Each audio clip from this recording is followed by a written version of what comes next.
আসসালামু আলাইকুম। ফিরআউন নমরুদ এরা ছিল স্বৈরাচার শাসক, আর স্বৈরাচার শাসকের জুলুমের কারণে আল্লাহ তাদের ধ্বংস করে দেন। যুগে যুগে যত স্বৈরাচার শাসক এসেছে, আল্লাহর গজবে তারা ধ্বংস হয়ে গেছে। স্বৈরাচার শাসক সম্পর্কে কোরআনেও বর্ণিত রয়েছে। স্বৈরাচার নিয়ে আলোচনা করেছেন বিশিষ্ট ইসলামিক চিন্তাবিদ হাফেজ মাওলানা মাহবুবুর রহমান। সূরা হুদের 102 নম্বর আয়াত তেলাওয়াত করেছি। একটি আয়াতের তাফসীর আমরা করব ইনশাআল্লাহ। এই আয়াতের ভিতরে রব্বুল আলামিন স্বৈরাচার সম্পর্কে আলোচনা করেছেন। কোরআন এবং হাদিসের আলোকে স্বৈরাচার কারে বলে, স্বৈরাচারের পতনের কারণ কি, কোরআন এবং হাদিসের আলোকে আমরা সেই বিষয়গুলো আমরা জানব।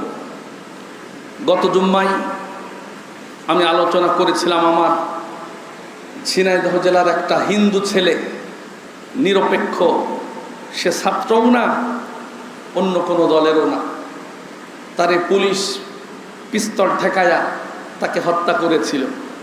আমি বলেছিলাম যে আল্লাহ এই নিরপরাধ মানুষকে যারা হত্যা করেছে তাদের বিচার করবেন, আমাদের যেন আল্লাহ সেটা দেখায়। আপনারা মসজিদে উচ্চ স্বরে আমিন বলেছিলেন, ছিলেন না আপনারা?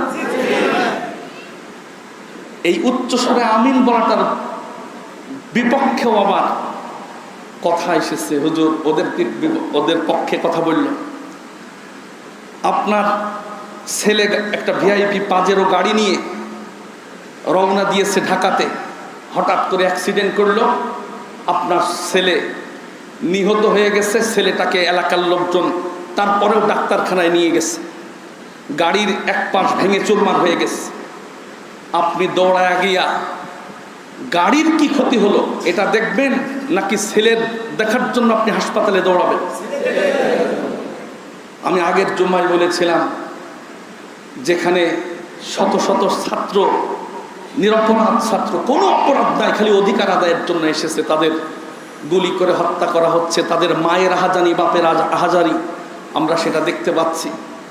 কিন্তু আমরা লক্ষ্য করে দেখলাম, আমাদের যিনি প্রধান আছেন আমার রাষ্ট্রের, তার উচিত ছিল সেই ছাত্রদের দেখতে যাওয়া, তা না করে তিনি মেট্রো রেল দেখতে গেলেন। এই কথাটা আমি বলেছিলাম, সেটাও বিভিন্নভাবে আমার উপরে প্রেশার ক্রিয়েট করা হয়েছিল। আপনারা যে জালিমের পরিণাম কি, তাদের যেন পরিণাম আল্লাহ আমাদেরকে দেখান। এই কথা বলার পরে আপনারা যে আমিন বলেছিলেন, আমার বিশ্বাস আপনাদের আমিন 7 আসমান ভেদ করে আরশে আজিমে পৌঁছে গেছে। কথা বলেন ঠিক কি? সারা বাংলাদেশ সহ বিশ্বের কোটি কোটি মুসলমান জালিম স্বৈরাচারের পতন, এটার জন্য প্রার্থনা করেছিল, আল্লাহ পাক কবুল করেছেন। এজন্য আমরা সবাই বলছি আলহামদুলিল্লাহ। আরো জোরে বলেন আলহামদুলিল্লাহ। 7টা বছর আমি এখানে আলোচনা করি। এই মসজিদে মাঝে মাঝে আল্লাহর কোরআনের আয়াত বলার পরে আল্লাহু আকবারের স্লোগান দেওয়া হয়, মাঝে মাঝে সেই স্লোগান যাতে না দেওয়া হয় এজন্য প্রেশার ক্রিয়েট করা হয়েছে। আমার ভাইয়েরা, নামাজে তো আমরা আল্লাহু আকবার বলেই শুরু করি। কথা বলেন ঠিক কিনা? এখন সোনার বাংলাদেশ স্বৈরাচার মুক্ত হয়েছে।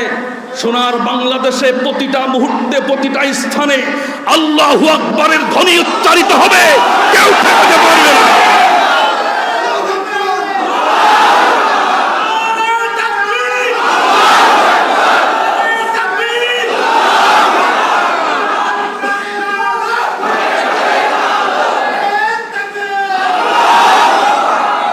আমরা কিন্তু আল্লাহর বরত্ব ঘোষণা করছি, যেহেতু আমরা আল্লাহর গোলাম। এখানে আল্লাহু আকবার বলতেও যদি কেউ বাধা দেয়, যদি বলে যে এটা বিতর্কিত স্লোগান, তাহলে আপনি আল্লাহর বিরুদ্ধে চলে গেছেন, আপনি বুঝতে পারেন না। কারণ রব হুকুম করছে, ও রব্বাকা ফাকাব্বির, তোমার রবের তাকবীর দাও। কে বলছেন? আল্লাহ। আমি আল্লাহু আকবার আমার আল্লাহর জমিনে আমি বলতে পারবো না, এর চাইতে চাপা কষ্ট আর কি হতে পারে? আমার ভাইয়েরা, যখন 75 সালে 15ই আগস্ট বঙ্গবন্ধু যখন সপরিবারে নিহত হয়েছিলেন, আওয়ামী লীগের তৎকালীন একজন নেতা ছিলেন, নাম ছিল আব্দুল মালিক উকিল, আওয়ামী লীগের নেতা। তিনি লন্ডনে গিয়েছিলেন। ইংল্যান্ডের হিথ্রো বিমানবন্দরে নামার পরে সাংবাদিকরা তাকে জিজ্ঞাসা করেছিল, তোমার দেশে কি হয়েছে? তখন তিনি বলেছিলেন যে আমার দেশে ফিরাউনের পতন ঘটে গেছে, স্বৈরাচার মুক্ত হয়েছে। তার দলের লোক সেটা বলেছিল। আমার ভাইয়েরা, যখন আবু জেহেল দুনিয়া থেকে বিদায় নিয়ে চলে যায়, আল্লাহর নবীজির একজন জলিলুল কদর সাহাবী আব্দুল্লাহ ইবনে মাসউদ রাদিয়াল্লাহু তাআলা আবু জেহেলের মাথাটা কেটে নবীজির কাছে নিয়ে এসেছিলেন। নবীজি মাথাটা ধরে কুয়ার এইভাবে জনগণের সামনে উঁচু করে বলেছিলেন, হাযা ফিরআউনা উম্মতি, এই আবু জেহেল হলো আমার উম্মতের জন্য ফিরাউন। এই কথা বলে সেই মাথাটা বদরের কূপের ভিতরে ফেলে দিয়েছিল। ওই সময়কার ফিরাউন ছিল সেই। আমার ভাইয়েরা, ওই কথা অনুযায়ী বর্তমানেও সেই নেতার কথা অনুযায়ী স্বৈরাচারী যিনি প্রধানমন্ত্রী ছিলেন, আমি নির্দ্বিধায় বলতে পারি তার কথা অনুযায়ী এও ছিল ফিরাউনের বাচ্চা ফিরাউন। কথা বলে কেন ফিরাউনের বাচ্চা ফিরাউন ছিল, আমি আপনাদের সামনে ব্যাখ্যা কিছু করলে বুঝতে পারবেন কোরআনের আয়াত কি বলেছে আর আমাদের কর্মকাণ্ড কি ছিল।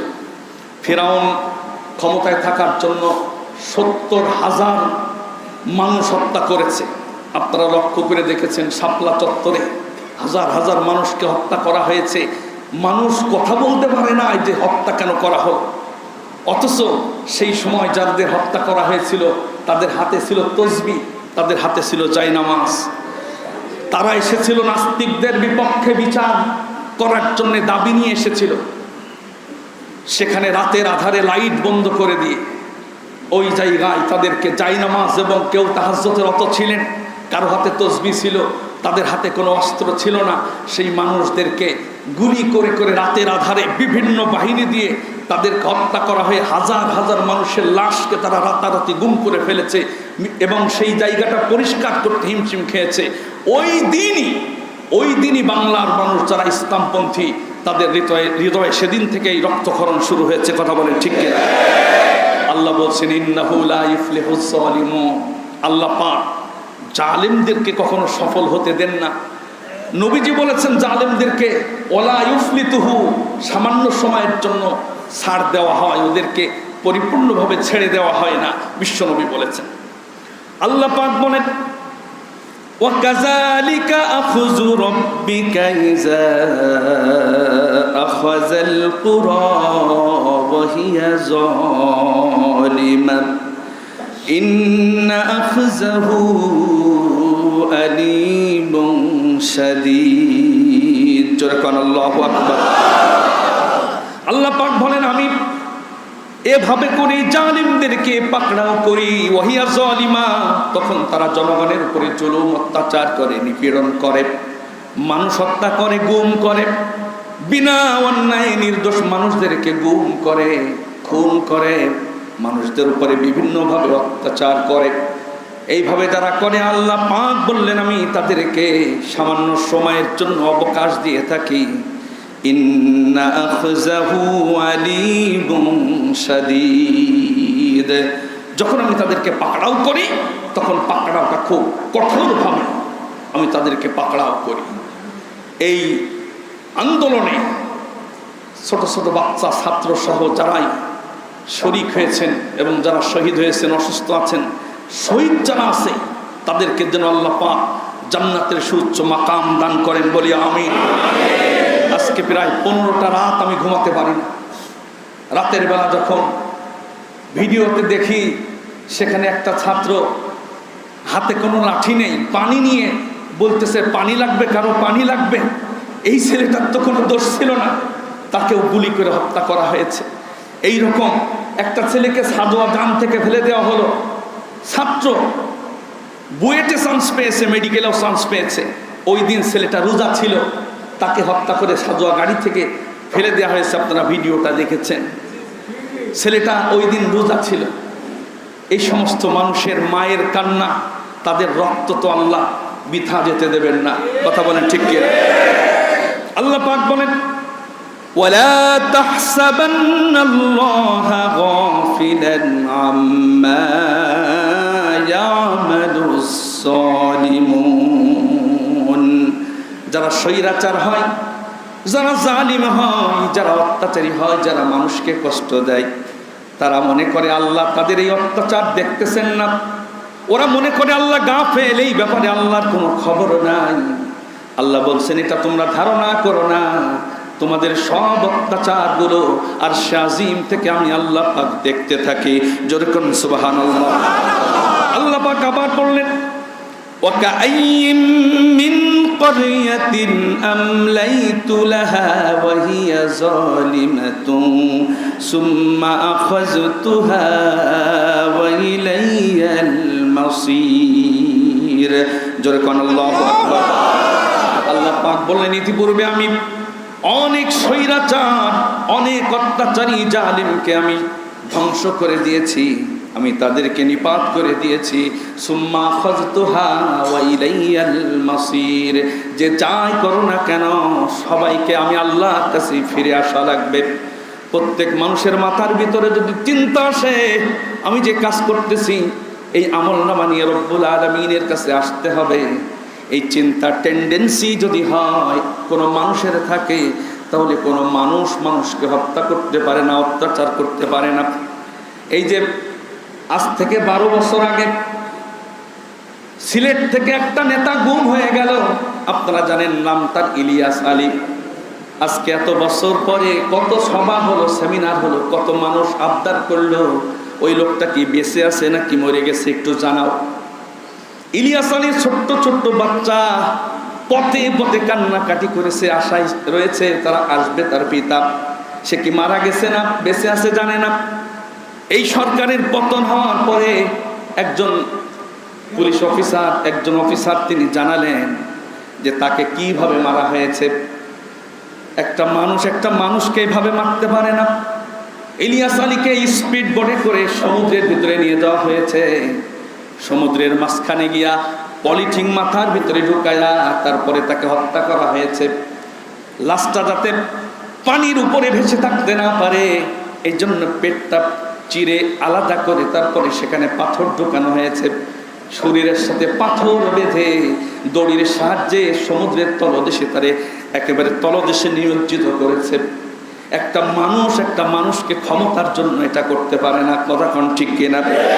আল্লাহ বলছেন প্রত্যেকটা অত্যাচারের কথা আল্লাহ পাক জানেন, কিন্তু জালেমরা মনে করে তাদের কিচ্ছু হবে না।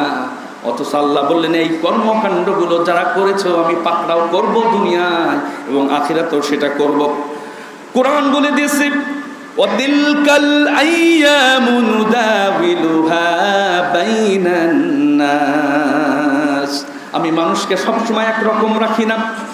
একদল শুধু মাইর খাবে, একদল শুধু বাড়ি ছাড়া হবে, একদল শুধু চাকরি হারা হবে, একদল ঠিক মতো মাথা উঁচু করে কথা বলতে পারবে না। আমি আল্লাহ পাক এমন করি না। অতিলকাল আইয়ামু নুদাবিলুহা বাইনান নাস। আমি আল্লাহ পাক ওই মানুষদেরকে আবার অবস্থার পরিবর্তন ঘটায় দেয়। এই জন্য যারা স্বৈরাচার হয় তারা মনে করে পরিবর্তন হবে না। আল্লাহ পাক আবার বলছেন ইন্না মাআল উসরি ইউসরা। আল্লাহ বলছেন দুইবার বলেছেন ইন্না মাআল উসরি ইউসরা। অবশ্যই কষ্টের সাথেই সুখ আছে। কষ্ট যত বেশি হবে তত তাড়াতাড়ি তোমাদের সুখের কাছে তোমরা চলে আসবে। যেরকম সুবহানাল্লাহ। আমার ভাইয়েরা, আমাদের আল্লাহর শুকরিয়া জ্ঞাপন করতে হবে। অত্যাচার থেকে মুক্তি পাওয়ার পরে বাড়ি ঘর ভেঙে দেওয়া, জুলুম করা, আপনি তো জালিমের কাতারে পড়ে গেলেন। এটা কিন্তু চরম অন্যায়। একজনের বাড়ি ঘর আপনি ভেঙে দিতে পারেন না, মন্দিরে হামলা করতে পারেন না। বিশ্বনবী বলেছেন যদি কোনো অমুসলিম যদি আল্লাহর কাছে মামলা দায়ের করে কোনো মুসলমানের বিরুদ্ধে, ও যদি দোষী হন, আমি ওই মুসলিমের বিপক্ষে গিয়া আমি তার সাথে আল্লাহর কাছে মামলা দায়ের করব। মুসলিমের বিরুদ্ধে অমুসলিমের পক্ষে আমি দাঁড়িয়ে যাব। আর এই নবীর উম্মত হয়ে অমুসলিমদেরকে এইভাবে কষ্ট দেওয়া, এলাকা ছাড়া করা, তাদের মন্দিরে হামলা করা, এটা চরম জঘন্য অপরাধ। আপনি নবীর মামলার আসামি। খবরদার আপনার এলাকায় কোনো হিন্দু ভাই যেন আপনার দ্বারা অত্যাচারিত না হয়, আপনার দ্বারা যেন তাদের মন্দির ভাঙচুর না হয়। এটা চরম অন্যায়। আমি যে জালিম স্বৈরাচারের ওয়াজ করতেছি,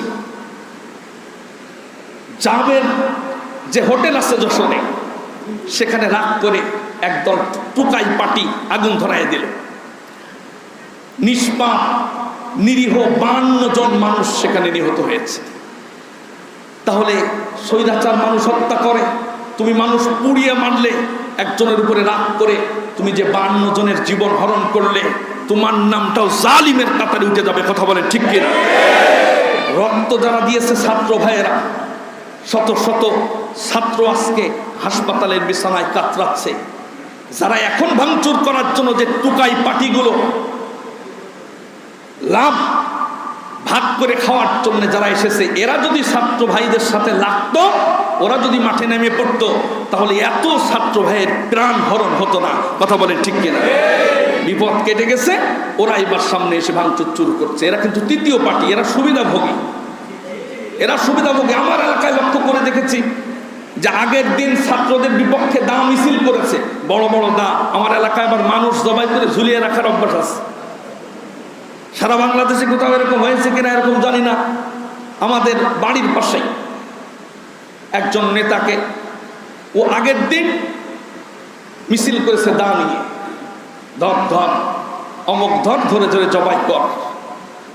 ও জানে না পরের দিন তার নেত্রী চলে গেছে, ও জানে না। ও তারপরেও ছাদে উঠে ছাত্রদের বুকে গুলি করেছে। আমার বাড়ির পাশের একটা ছেলে এখন হাসপাতালে আছে গুলিবিদ্ধ হয়ে।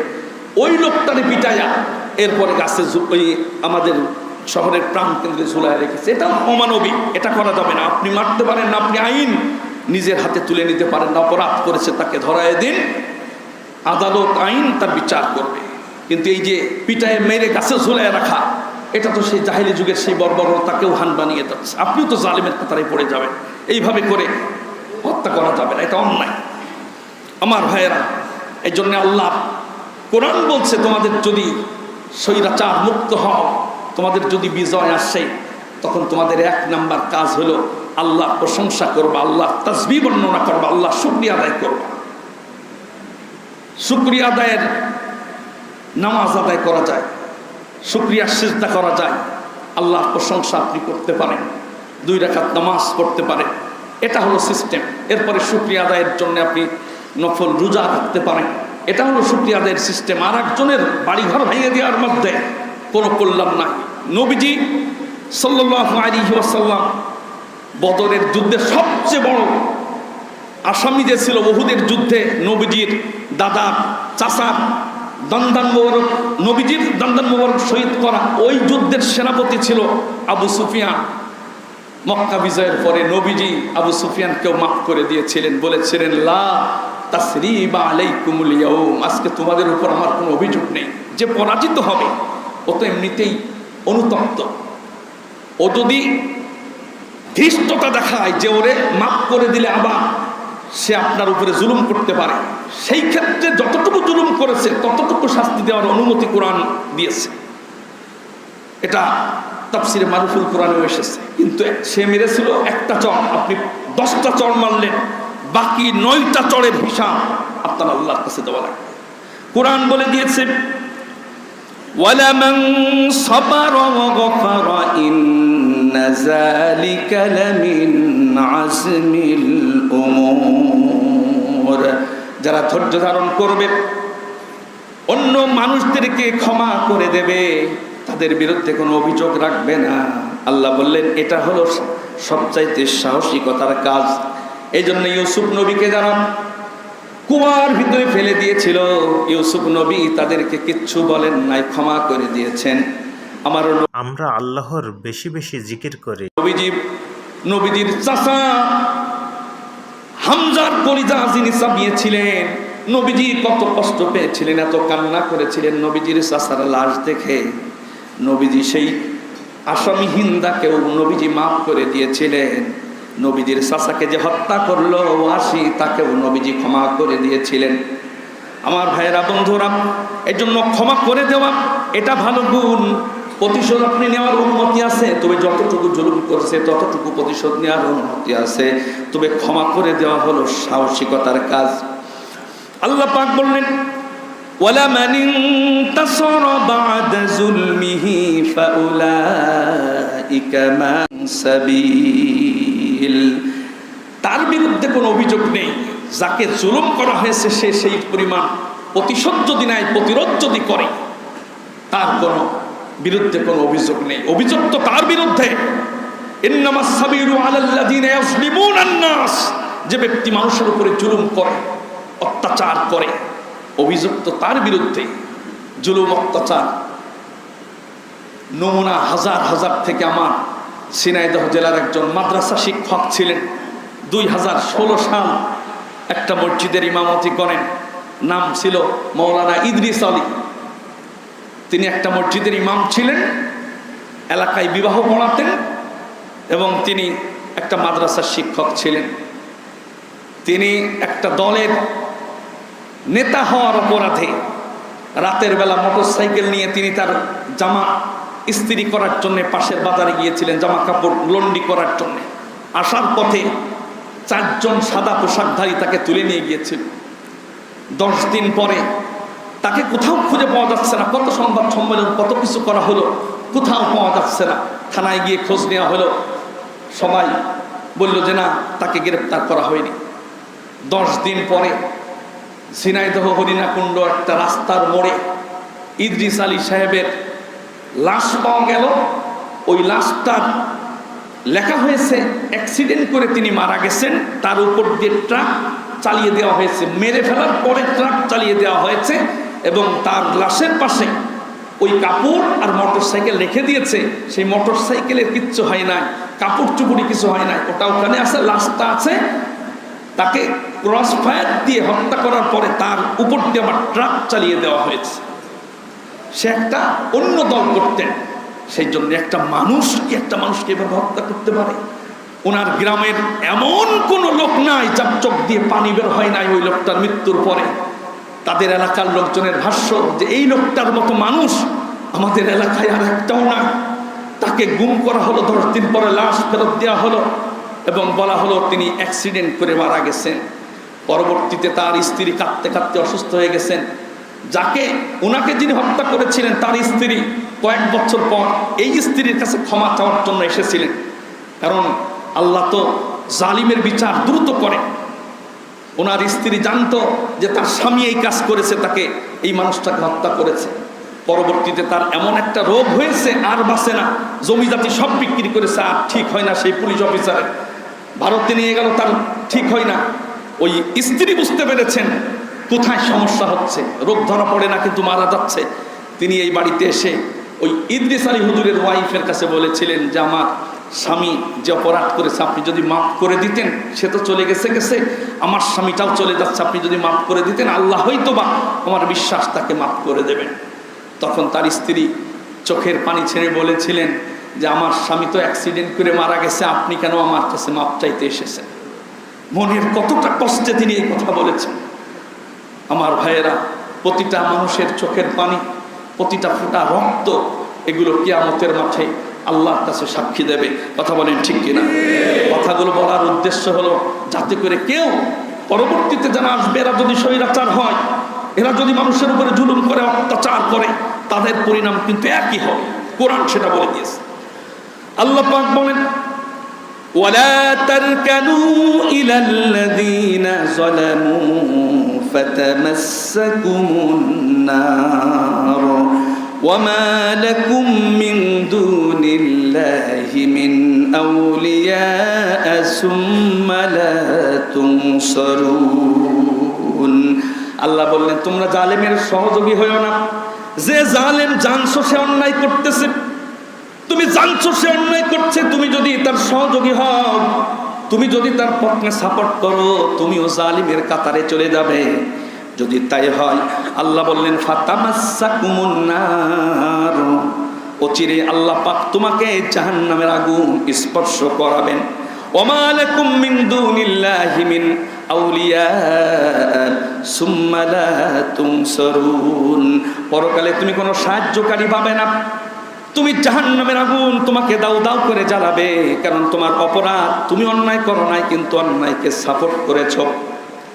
আমার ভাইয়েরা, বন্ধুরা, এই জন্যে জুলুমকারী যারা আছে তাদের সহযোগী হওয়া যাবে না, ফিরে আসতে হবে, কারণ আপনাকে মৃত্যুবরণ করা লাগবে।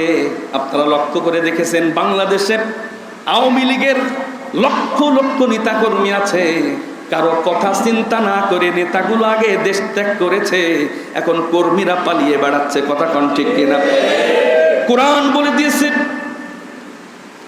ইয়াউমা নাদউ কুল্লা উনাসিম বিইমামিহিম, প্রত্যেকটা মানুষকে তার নেতার সাথে কিয়ামতে দাঁড় করানো হবে। তুমি কোন নেতার পিছনে দৌড়িয়েছো? যেই নেতা তোমার বিপদের কথা চিন্তা করে নাই, তোমার বাড়ি ঘর পোড়ায় দেবে এই চিন্তা করে নাই, তোমারে রাস্তাঘাটে কুত্তার মতো পিটাবে চিন্তা করে নাই, নিজের জানটাকে বাঁচানোর জন্য সে চলে গেছে বাইরে। অন্যান্য যারা বড় বড় মন্ত্রী যারা ছিল, এমপি ছিল, তারাও এভাবে বাইরে চলে গেছে, একটা কর্মীর কথা চিন্তা করে নাই। এখান থেকে তোমার চিন্তা করার বিষয়, দুনিয়ার স্বার্থের জন্য তারা তোমাকে ব্যবহার করেছে। তুমি নিজের বিবেকটাকে প্রশ্ন না করে শুধু তার পক্ষে, তারা তোমার ঘাড়ের উপরে ভর করে ক্ষমতা দখল করেছে, তোমার যত ভোগ দখল সব তারা করেছে, টাকা পয়সা যা ইনকাম করেছে তারা করেছে, এখন নিরাপদে চলে গেছে, তুমি অনিরাপদ। এই জন্য আল্লাহ বললেন ওয়ালা তারকানু ইলাল্লাযীনা যালামু ফাতামাসসাকুমুন নার, জালেমকে যারা সহযোগিতা করবে তাদেরকে আল্লাহ ক্ষমা করবে না, তাদেরকে জাহান্নামের আগুনে স্পর্শ করানো হবে। আমার ভাইরা, এখানে অনেক বিভিন্ন দলের লোক থাকতে পারেন, যদি কোনো স্বৈরাচারের পক্ষের কোনো লোক যদি থাকেন, আপনাদেরকে আমি বলতে চাই নতুন করে আপনার আবার মুসলমান হওয়া লাগবে, তওবা করে আবার নতুন করে ইসলাম গ্রহণ করা লাগবে। কারণ কতগুলো কোরআন বিরোধী, আল্লাহ বিরোধী, ইমান হারা কত বিষয় আপনার সংগঠনের ভিতরে ছিল, একটা একটা করে আমরা এখন জানব। এক নাম্বার, আস্তে করে বলেন, জাতির পিতা যিনি তিনি কে? আরো জোরে বলেন। আল্লাহর কোরআন বলে দিয়েছে মিল্লাতা আবিকুম ইব্রাহিমা হুয়া সাম্মাকুমুল মুসলিমিন। তোমার কোনো দুনিয়ার মানুষ না, পৃথিবীর কোনো মানুষ না, আসমান জমিনের রব 1400 বছর আগে সিলেকশন করে দিয়েছেন জাতির পিতা ইব্রাহিম। তুমি যদি অন্য কোনো মানুষকে যদি জাতির পিতা বানায় দাও, এই আয়াত অনুযায়ী তোমার ঈমান চলে গেছে, আবার ইসলাম গ্রহণ করা লাগবে। কথা কোন ঠিক কিনা? এবার আস্তে করে বলেন, মূর্তি তৈরি করা এটা কি সুন্নত না ওয়াজিব? 15টা বছর ধরে বাংলা যত আলেম আছে বলতেছে মূর্তি বানানো যাবে না, মূর্তি বানানো যাবে না, মূর্তিগুলো ভাঙার জন্য তো আল্লাহ পাক নবীকে পাঠাইছেন। বিশ্ব নবী বলেন বরিস্তু ইন্নী বরিস্তু লিকাসরাতিল আসনাম, আমাকে পাঠানো হয়েছে পৃথিবীতে যত মূর্তি আছে মূর্তিগুলো ভেঙে দেওয়ার জন্য আমাকে আল্লাহ পাঠিয়েছেন। আর তুমি সেই মূর্তি বানায়া বানায়া মোড়ে মোড়ে টাঙিয়েছো, তোমার পিতার কবরে আযাব এটার জন্য আরো বেশি হতে পারে। মূর্তি বানানো যেখানে হারাম, তুমি সেই মূর্তিটা বানিয়েছো। আলেম ওলামা বলেছে তুমি আলেমের বিপক্ষে সেদিন কথা বলেছো। কথা বলেন ঠিক কিনা? নবীজিকে গালি দিল, তাওহীদি জনতা যারা ছিল বেনাপোলে মিছিল করেছে, তুমি সেই মিছিলের বিরুদ্ধে কথা বলেছো, তুমি উল্টা তার বিপক্ষে মিছিল করেছো। তোমার ধর্ম চেঞ্জ হয়ে গেছে, তোমার নবী হলো বঙ্গবন্ধু, তোমার নবী বিশ্ব নবী হতে পারে না। কথা কোন ঠিক কিনা? আরে বিশ্ব নবী তোমার নবী যদি হতো তাহলে নবীজিরে গালি দেয়, নবীজিকে কটাক্ষ করে, নবীজিকে কষ্ট দেয়, তোমার কষ্ট লাগে না। কিন্তু তোমার নেতারে গালি দিলে তোমার কষ্ট লাগে। বুঝতে হবে তোমার অন্তরের ভিতরে ঈমান নামক জিনিসটা চলে গেছে। কথা বলেন ঠিক কিনা? এরপরে কোরআনের বিরুদ্ধে যখন বাইরে থেকে আওয়াজ আসলো, তখন তৌহিদি জনতা তার প্রতিবাদ করেছে। এক শ্রেণীর মানুষ, নূপুর শর্মা যখন ইসলামের বিরুদ্ধে আঘাত আনলো, নবীজির বিপক্ষে আঘাত আনলো, সারা বিশ্বের মুসলমানেরা নিন্দাবাদ জানিয়েছে, কিন্তু আমাদের দেশ থেকে কোনো নিন্দাবাদ করে না। কত চাপ দেওয়া হলো, বলা হলো, কতভাবে বিভিন্ন বক্তা সভা সেমিনার করে বললেন যে অন্তত এটা যে অন্যায়, আমার নবীর বিপক্ষে 90% মুসলমানের বিপক্ষে কথা বলেছে, অন্তত নিন্দা প্রস্তাব পেশ করেন। আমাদের এখান থেকে কোনো নিন্দা প্রস্তাব আসে না। কোরআন বলেছে তোর ঈমান থাকবে না যদি তোর জীবনের চাইতে তোর 7টা জিনিসের চাইতে নবী এবং আল্লাহ যদি তোর কাছে প্রিয় না হয়, তুই বেঈমান হয়ে যাবি। কথা বলেন ঠিক কিনা? আমরা ধর্মের চাইতে, দিনের চাইতে আমরা দলকে বেশি প্রাধান্য দিয়ে ফেলেছি। কথা বলেন ঠিক কিনা? আরে দল আগে না ধর্ম আগে? জোরে বলেন, দল আগে না দিন আগে? তুমি ইসলাম পছন্দ হয় না, তুমি 1 সপ্তাহ আগে জামাতে ইসলামীকে নিষিদ্ধ করে দেওয়ার জন্য তুমি বাতিল করে দিলে, আগে নিবন্ধন বাতিল করেছো, দলটাই নিষিদ্ধ করে দিলে। রব্বুল আলামিনের খেলা শুরু হয়ে গেল, আল্লাহ সহ্য করেন নাই। 1 সপ্তাহের মধ্যে আওয়ামী লীগ নামে যেই দল আছে পৃথিবীর বুক থেকে নিশ্চিহ্ন হয়ে গেছে। কথা বলেন ঠিক কি?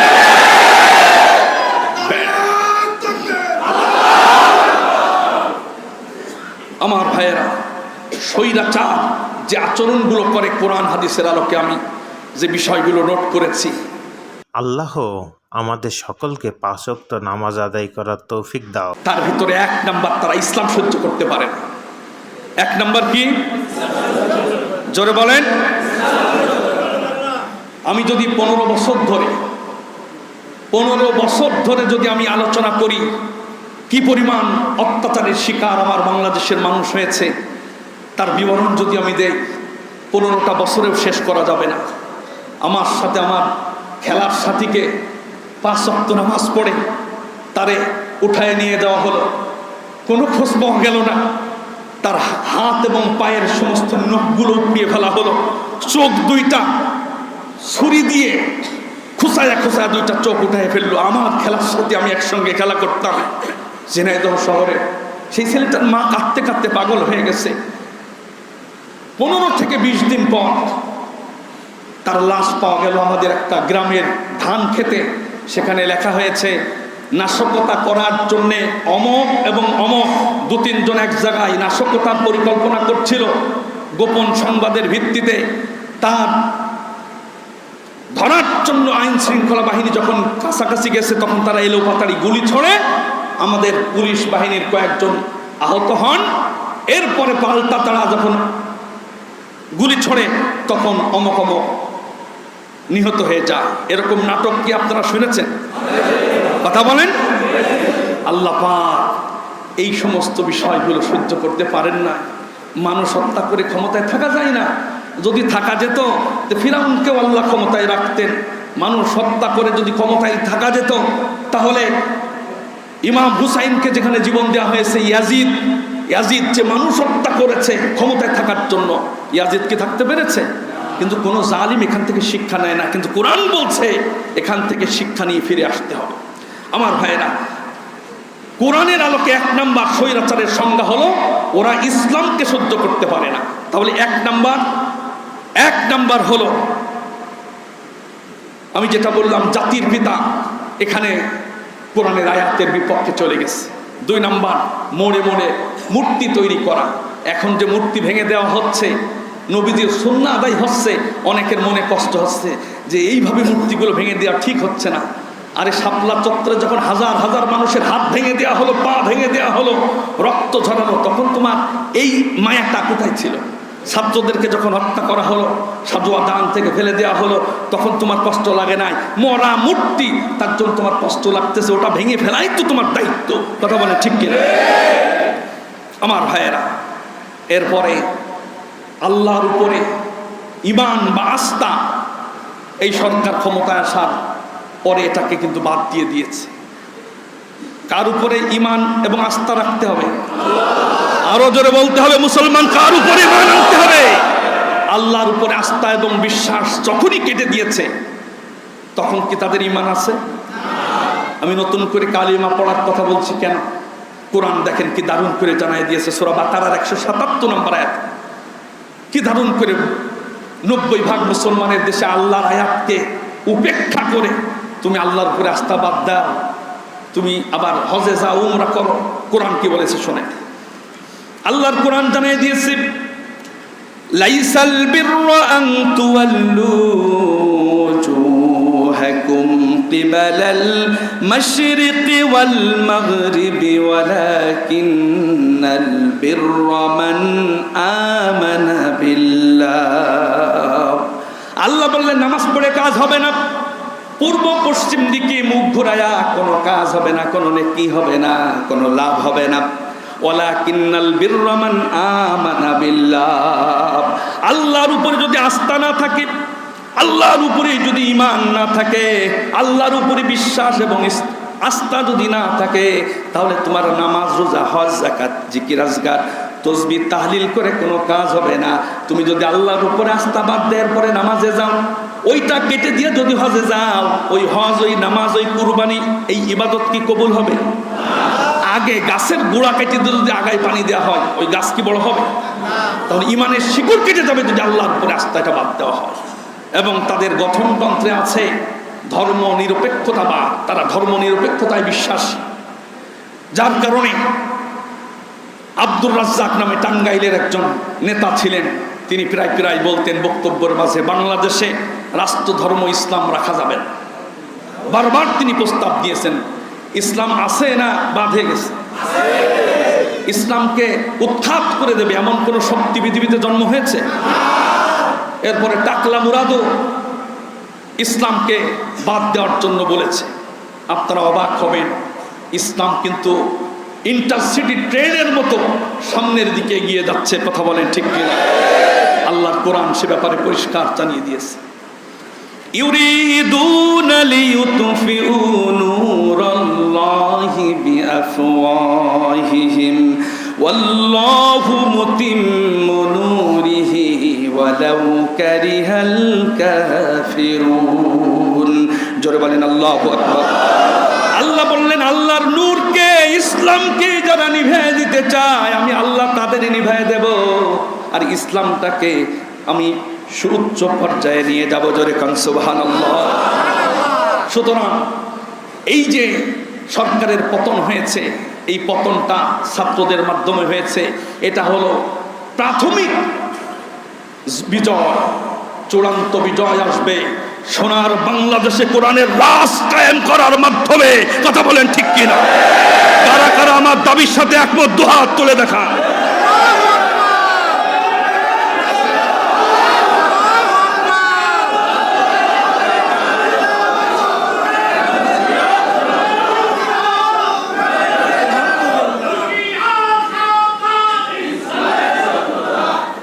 আমার ভাইয়েরা, আমি কি কারো দালালি করছি? আমি কোরআনের দালালি করছি, আমি আল্লাহর দালালি করছি, আমার রাসূলের দালালি করছি। কথা বলেন ঠিক কিনা? আমার ভাইয়েরা, আপনারা শুনলে অবাক হবেন, আপনারা শুনলে অবাক হবেন। এই বাংলাদেশের মুসলমানের 90% মুসলমানের দেশে দাঁড়িয়ে একজন সেদিন বলেছিল যে মা দুর্গা গজে চড়ে আসার কারণে আমার দেশে ফসল ভালো হয়েছে। আমাদের দেশের যে ফসল ভালো হয় এটা মা দুর্গা আনে, তাই তো না? এই কথা বলার পরে সুস্থ বিবেকবান কোন মুসলমান, কোন মানুষ এটা শোনার পরে এটার পক্ষে যদি সাপোর্ট গায় অথবা নিশ্চুপ থাকে যে নেত্রী যেহেতু বলেছে সঠিক হতে পারে, এমন চিন্তা যদি কোনো কর্মীর অন্তরে জাগ্রত হয়, সেই কর্মীর ঈমান আছে না গেছে? জোরে বলেন। তুমি একটা বার কোনোদিন বলতেও পারো না সে কথাটা কি বলল। কোরআন বলছে যত ভালো মন্দ ফসল, দুনিয়ার যত সম্পদ, ভালো কিছু সব কে দেন? আল্লাহ পাক বলেন, ওয়াইয়ামসাসকাল্লাহু বিদুররিন ফালা কাশিফা লাহু ইল্লা হু ওয়াইন ইউরিদকা বিখাইরিন ফালা রাদ্দা লিফাদলিহি ইউসিবু বিহি মান ইয়াশাউ মিন ইবাদিহি ওয়া হুয়াল গফুরুর রহিম। জোরে কোন আল্লাহু আকবার। আল্লাহ বললেন, আমি তোর ভালো করি, আমি তোর ফসল দেই, আমি তোর পানি পান করাই, আমি তোর অক্সিজেন দেই, আমি তোরে গাছপালা দিয়ে তোরে আমি সবুজ অক্সিজেনের ব্যবস্থা করি, সবুজ ছায়ার ব্যবস্থা করি, যত যা কিছু দেয় আমি দেই। আর তুমি বলছো মা দুর্গা দেয়, তুমি তার সাপোর্ট যখনই করেছো, ঈমান চলে গেছে, তওবা করে আবার ইসলাম গ্রহণ করা লাগবে। শুধু তাই নয়, এরকম অসংখ্য কথা রয়েছে, আমি সেগুলো সব নোট করেছি, একটা একটা করে জানবো। আমাদের ঈমান ফিরে আনতে হবে, কারণ ঈমান হারা হয়ে যদি কবরে যাও ফেরেশতাদের কাছে তোমার চুবানি খাওয়ার আগে যদি সংশোধন হয়ে যাও আল্লাহ মাফ করবেন। আমার ভাইয়েরা কিসে কিসে ইমান চলে গেছে বক্তব্যের ভিতরে। একটা এসেছে জিহাদকে উৎখাত করে দেয়া হবে, একজন বক্তব্য দিয়েছিলেন। বলেন তো জিহাদ কার বিধান? জিহাদের বিপক্ষে অবস্থান নেওয়ার সাথে সাথে ইমান চলে গেছে, আবার নতুন করে কালিমা পড়ে মুসলমান হওয়া লাগবে। আরেকবার বলা হয়েছে ধর্ম নিরপেক্ষ মতবাদের কথা বলে দলিল পেশ করা হয়েছে লাকুম দীনুকুম ওয়ালিয়া দীন, তোমাদের ধর্ম তোমাদের কাছে, আমাদের ধর্ম আমাদের কাছে। এই আয়াত নাকি ধর্ম নিরপেক্ষতার কথা বলে। এই কথাটা এইভাবে উপস্থাপন করা হয়েছে, অথচ আল্লাহ রসুল কোন ধর্মের পক্ষে? ইন্নাদ-দীনা ইনদাল্লাহিল ইসলাম। কেউ যদি বলে নিরপেক্ষ, সে মরে গেছে, সেই মান চলে গেছে, সে কাফের হয়ে যাবে। ওরা আবার নতুন করে তওবা করা লাগবে, যদি না করে তাহলে ইমান হারা হয়ে লোকটা মারা যাবে। আমার ভাইয়েরা, এরপরে সম্পত্তিতে নারীর অধিকার সমান করার কথা উপস্থাপন করা হয়েছিল। নারীর কতটুকু পাবে এই ভাগ আল্লাহ পাক করেছেন না করেন নাই? কথা বলেন। আল্লাহ এটা ভাগ করে দিয়েছেন। তুমি সেখানে হাত দেওয়ার কিনা, হাত দেওয়ার সাথে সাথে ইমান নামক যেই সবচেয়ে মূল্যবান জিনিস চলে গেছে। আমরা চিন্তা করি ইমান যাই যাক, যা হয় হোক, অন্তত ক্ষমতাটা টিকে থাক। তা ক্ষমতা কি টিকেছে? অথচ ইমান চলে গেছে। তওবা করতে হবে। যারা এখনো ভুলের মধ্যে আছেন, আমি কিন্তু প্রত্যেকটা পয়েন্টে আয়াত বলেছি, আপনি তওবা করেন, ফিরে আসেন, ইসলামের ছায়াতলে আসেন, কোরআনের ছায়াতলে আসেন, হাদিসের ছায়াতলে আসেন, আল্লাহ কবুল করবেন। এখন যে অবস্থা, বিভিন্ন জায়গায় ডাকাতি হচ্ছে, বাড়ি ঘর ভাঙচুর হচ্ছে, মন্দিরে হামলা হচ্ছে, খবরদার, জালিমের কাতারে আপনি চলে যাবেন। এই কাজ যেখানে হবে সঙ্গে সঙ্গে আপনারা প্রতিহত করবেন, এই অন্যায় যেন না হয়।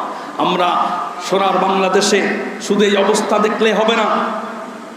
ইসলামের দ্বিতীয় খলিফা, খলিফাতুল মুসলিমিন, আমিরুল মুমিনিন হযরত ওমর ইবনুল খাত্তাব রাদিয়াল্লাহু তাআলা আনহুর মতো একজন শাসক সোনার বাংলাদেশে আল্লাহ যেন পাঠায় দেয়, বলি আমিন।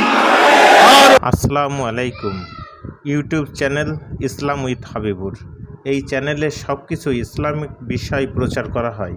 দয়া করে সবাই এই চ্যানেলকে সাবস্ক্রাইব, লাইক, কমেন্ট, শেয়ার করবেন এবং এই চ্যানেলটির সাথে থাকবেন। ধন্যবাদ।